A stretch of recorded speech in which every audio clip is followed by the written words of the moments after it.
Badala maternité kuzalia deni linashindikana. Kwa wengine wanazalia deni. Anazalia deni ndio maisha yote yanakuwa ya madeni kila siku zero deni. Joseph babake ya Yesu na Maria habana pesa maternité. Banafukuza ma maternité zote wanaambia hakuna nafasi. Unajua masikini anakuwa bei chini msoko. Wakati Mungu anainua maisha yako, unaweza fika nafasi unakonga na kuambia papa hivi. Hebu kusema hivi, anapumzika lakini tuko maskini. Wanasema tena nikia robo umwambie siku. Maternité kuyalaka ile siku. Melali ndio zilikuwa kazi. Kwa maana hapa kanisa letu Mungu atupatie mafuta. Asema mafuta. Au sema mafuta tu wewe nazo. Mimi nasema mafuta. Sema mafuta. Anita hivi vitu Mungu atupatie la sema mafuta baya. Hata Mungu na mafuta alimbaki. Sema mafuta.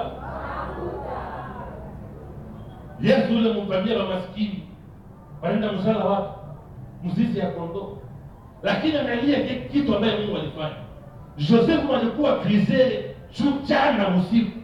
Mebusubuhi mnakucha anakuwa tamatife. Niulize kado ya kuanza kuangalia Yesu bebe walizaliwa. Baba Jusi walileta nini? Si sababu.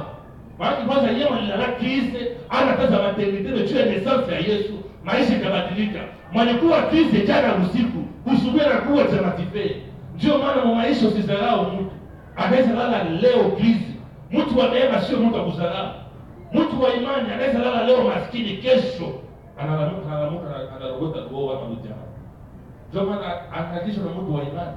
Mtu wa imani ni moto kotea mbaya. Usiangalie mtu kuhusu leo, lakini angalia mtu kuhusu kesho yake. Na kuna utajiri mkubwa ndani ya maisha ya binadamu kama kumjua Yesu. Yesu alizaliwa wapi? Si Bethlehem. Hata sema hivi tuendelee. Yesu alizaliwa wapi? Si Bethlehem. Lakini tunamtana Yesu Kristo wa wapi? Yesu Kristo wa Nazareth. Yesu alizaliwa Nazareth. Sasa kwa nini tunamuita Yesu Kristo wa Nazareth? Inamaanisha kusema Yesu alizaliwa Bethlehem. Bethlehem ilikuwa mwingine mmoja mdogo sana, ilikuwa village. Ilikuwa fasi wa maskini kabisa. Lakini Yesu hakupenda abebe jina Bethlehem. Sababu kikawaida walimuita Yesu Kristo wa Bethlehem. Sababu ni Bethlehem ndiye mzaa Yesu. Lakini Yesu kaitwa Yesu Kristo wa Nazareth. Nikusema hivi, Yesu alielewa kama Bethlehem nafasi alizaliwa ilikuwa fasi ya umaskini. Lakini akukubali maisha yake ilikuwa maisha ya umaskini. Ndio maana wazazi wako Mungu alikuchagulia. Inawezekana uzaliwe mjamaa ya umaskini, lakini usikubali kukufa maskini. Ukizaliwa mjamaa ya umaskini ni mapenzi ya Mungu, lakini wewe ukikufa maskini ni mapenzi yako. Nakukwaza. Ukizaliwa mjamaa malozi ni mapenzi ya Mungu. Mena wewe ukikufa mlozi ni mapenzi yako. Ukizaliwa mjamaa bandumba ni mapenzi ya Mungu. Ukizaliwa mtoto wa baraka ni mapenzi ya Mungu. Mena wewe ukikufa baraka ni mapenzi yako. Nakukwaza. Nakwaza Mungu wako. Wakati Mungu alimchagulia ile jamaa yako, alipenda uwezo ukiwa batoshe mwa ile umaskini. Lakini na wewe mdunia unafika distraction. Hakuna mtu alikuwa kumaje ya Mungu na Mungu akumulipa bongo yako. Utambia Mungu nilishaka ulisomba nini wewe? Na mwibado anataka au tu ma Biblia inasema mu Jérémie 48:10. Maudit soit celui qui fait l'œuvre de Dieu avec paresse. Alaini wanayefanya kazi ya Mungu kwa uvivu, kwa uregevu. Jérémie 48:10 some pas. Tunasema nishakaomba. Siku moja niliambia Mungu trop c'est trop. Hii huduma kama unapenda vraiment ni kwa pasteur Mungu, hii kazi ni ya nguvu. Kwanza nilisoma ukapata mara licence ya ekonomi. Sasa mimi na president David nataka katika kazi ya Mungu hivi mkiwelewe. Kaambia Mungu napenda nijue kama vraiment nita wewe kazi ama najisikia tu ama ni haya. Nikadecide nifanye maombi ya 100 jours na kuna tu l'équipe na Afrika. Nikakwenda wapata njoo maana uniachie jimenyepea. Au juste nilikuomba mama nilikuwaka. Amen. Nikapasa ujue mkanisa naacha bibi na watoto na watu mkanisa baada washida wanasema ushakosa ya kufanya chômage inakuwa nguvu. Unakuwa pasteur. Ndio hiyo chômage tunasikia Mungu ananiita sana kuita telefoni. Sasa mkanisa baya. Kwa hivi senator. aseme huyu bwana anakuwa mshomaji ya nguvu, na hivi kazi ilimwishia Mtembe. Huyu bwana anataka kufatiliza hata kwa pastor. Après les 100 jours ya maombi ya legime tu na mafi, mkanisa zitokage naacha bibi na watoto. Maisha yangu ilibadilika. Na mpaka leo si atumika kazi nyingine yote, na ku passport na ku CPG yangu fonction ni pasteur. Ndio nafika kudona na passport hapa CPG, wanaangalia fonction yako pasteur. Wanapenda kazi yao na pesa wewe kama ni kazi. Siko pasteur. Wanasema wewe sheni haina ndio fonction yangu ni pasteur. Depuis pale maisha yangu ilibadilika mbele maombi. Na hata siku moja sonaka Mungu alinima kitu. Na watoto na bibi siaona Mungu alinima kitu na kazi ya kupasteur. Ni kazi ya nguvu, lakini Mungu ukimtumikia na nguvu pia, hata kama mateso ni mengi, lakini Dieu finit toujours par payer. Ndio maana kushuhudia wewe kijana mwenzangu, kama unapata system ya Mungu utangania mabele. Amen. Biblia inasema Shida akatoka nchi yao akaenda nchi nyingine. Sikiliza taifa ya Mungu. Wakati mwingine utona kuwa na akili za kimungu ya kuelewa kama maisha yako haiko oblige kufaulika ama kuresi fasi wewe liwazi. Jitaka elewa kama solution ya maisha yangu ni kufanya déplacement. Utaona mtu anazaliwa mpaka 70 Mgoma, 40, 30 depuis que Mgoma rien avance. Hakuna vitu vilishaendelea. Mafiasai zinaisha toujours mpure. Biashara vinaanza kuendelea. Pengine kama haiko solution maisha yako. Pengine tena prophétique yako kwa Mgoma, usikazekaze vitu, jideplace kidogo. Niko na petite sœur yangu moja, mwenyewakiana sana Mungu alimuumba vizuri. Miaka mingi Bukavu kupata kawa chafu, wachafu tu wafuatilie. Ndio wakati nilifanya déplacement de Bukavu wa Goma na kupata chanzo wa kumoa TikTok. Puti wakati nyingine déplacement inasaidia mtu kufuata baraka yake. Para vitu vingine unaweza kusema mimi ni mtu wa dini Katolika, sitatoka nilikomala mdini. Itapokuwa baraka yako yako mdini Katolika mbeko hapa kika.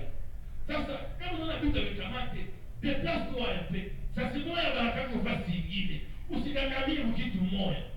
Kama unashakomate kila siku binaombaka, usikaze kazi. Bila kwanza viatu. Fanya déplacement kama commerce. Sisi tumeelewana. Ukijitaka kuimbaje bikamate bayama. Sasa mwaka karamu ni protokole, jideplace kama ndio protokole. Juko kwa frère wengine washikana muimbaji na bana sauti. Anaimba sami teno mkohana la bezima. Ni wakimima mikono mkohana na kuazika. Basi takia kwa repetition kesho. Mimi situmake maikolale ya kujuana. Kama uko karama yako bayama charger de partir. Hata kama ni expression. Sasa mbona tuomba zaidi? Amen. Maisha ya roho souplesse. Ukiona vitu vikamate hapa jideplace usikufie haya. Ukiona ufiasa kuteza makofi kila siku ukianza bayama, usikufe mbele wakati, jideplace kwa muache mapema. Jasoma pia kofi ukianza kunywa itakuwa tini ngumi. Biblia inasema hivi, Shida anajideplace. Akaelewa kama solution yake haikuwa mnyumba baba yake. Na wakati Shida alijideplace mwenchi nyingine, Biblia inasema kaenda mwenchi ya watu wengine, akakutana na mtu anaitwa Ira. Alipofika mwenchi ya kigeni, Shida akaona mwanamke mmoja akampenda. Na alipompenda akamuoa. Sikilize vizuri, naanza introduction tunaelekea kesho. Biblia inasema Shida alipofika mwenchi ya watu, akakutana na mwanamke ndani ya ile nchi, akamfurahia na akamuoa. Alichagulia mwanamke yeye mwenyewe, akachioe. Na Mungu akawasaidia, akawapatia neema, wakazaa watoto watatu. Wa kwanza aliitwa wa pili aliitwa Onan, na watatu aliitwa Shela. Na wote watatu walikuwa wanaume. Wale watoto watatu wa Shida na mke wake wakapata neema pia, wakakomaa. Lakini Helen grave ile Shida alianza fanya, wakati yeye aliamua kuoa, hakuna aliyemchagulia mtu.